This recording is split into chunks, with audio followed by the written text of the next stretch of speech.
بسم اللہ الرحمن الرحیم۔ نہایت ہی محترم اور معزز مسلمان بھائی اور بہنوں، السلام علیکم ورحمۃ اللہ وبرکاتہ۔ ہم جو بھی دعا کرتے ہیں یا جو بھی دعا اللہ سے مانگتے ہیں تو جو مصیبت ہمیں آ چکی ہے یا قیامت تک آنی ہے، ان دونوں میں یہ دعا ہمیں نفع دے گی۔ اور دوسری روایت میں ہے، کوئی احتیاط تقدیر کے مقابلے میں تمہیں نفع نہیں دے سکے گی، بلکہ آسمان سے ایک وبا، مصیبت یا بیماری اترتی ہے، آگے سے دعا اس کو چمٹ جاتی ہے، قیامت تک وہ آپس میں گتھم گتھا رہتی ہیں اور اس بندے تک پہنچنے نہیں دیتی۔ دعا یعنی اللہ سے مانگنا ہر طرح کی بیماری سے علاج ہے۔ دعا لازمی کریں۔ اگر کوئی اور دعا نہیں کر سکتے تو یہ بہترین دعا ہے۔ باوضو ہو کر، قبلہ رخ ہو کر چند لفظوں کی دعا ہے، اسے لازمی پڑھا کریں۔ وَإِلَٰهُكُمْ إِلَٰهٌ وَاحِدٌ لَا إِلَٰهَ إِلَّا هُوَ الرَّحْمَٰنُ الرَّحِيمُ۔ یہ اسم اعظم ہے۔ حدیث پاک میں ہے کہ کبھی تمہاری دعا کو رد کریں گے ہی نہیں۔ اسم اعظم ہے یہ الفاظ، ان کے ذریعے دعا کریں، عطا ہوگا۔ جو دعا کریں گے قبول ہوگی۔ پھر اس کے بعد درود پڑھیے۔ درود پڑھنے کے بعد یقین کر کے دعا کیجیے کہ وہ ضرور سنے گا۔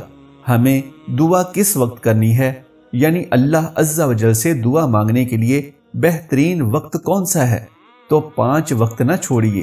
پہلا وقت، جب رات کو آنکھ کھلے، گھر میں کوئی بیمار ہے یا ویسے بجلی چلی گئی ہے تو یہ کلمات کہہ دیں: سبحان اللہ والحمد للہ ولا الہ الا اللہ واللہ اکبر ولا حول ولا قوت الا باللہ العلی العظیم۔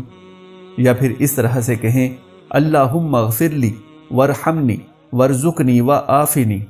یا اللہ رحم بھی فرما، رزق بھی عطا فرما اور عافیت سے بھی نواز دے۔ اتنے کلمات کہہ کر انسان جو بھی دعا کرتا ہے، اس وقت رات کی تاریکی میں سحری سے پہلے وہ کبھی رد نہیں ہوتی۔ دوسرا وقت، جب اذان ہو رہی ہو تب دعا کیجیے۔ خاموشی سے دعا جاری رکھیے، باتیں بند کر دیجیے۔ 2 دعائیں کبھی رد نہیں ہوتی، ایک جب اذان ہو رہی ہو، دوسرے جب بارش ہو رہی ہو، تو اللہ اس دعا کو رد نہیں فرماتا۔ خاموش ہو جائیے، اذان اللہ اکبر ہو تو چپ ہو جائیے اور دعا کرنا شروع کر دیجیے۔ اگر آپ کو ضرورت نہیں بھی ہے، اپنے رشتہ داروں کے لیے دعا کیجیے، مسلمانوں کے لیے دعا کیجیے۔ تیسرا وقت، اذان ہو گئی ہے، جماعت کھڑی ہونے میں 10 سے 12 سے 15 منٹ باقی ہیں۔ کہا اللہ کے رسول صلی اللہ علیہ وآلہ وسلم نے، اس وقت دعا جو کی جاتی ہے کبھی رد نہیں ہوتی۔ صحابہ نے کہا کہ اللہ کے حضور پھر کون سی دعا مانگیں؟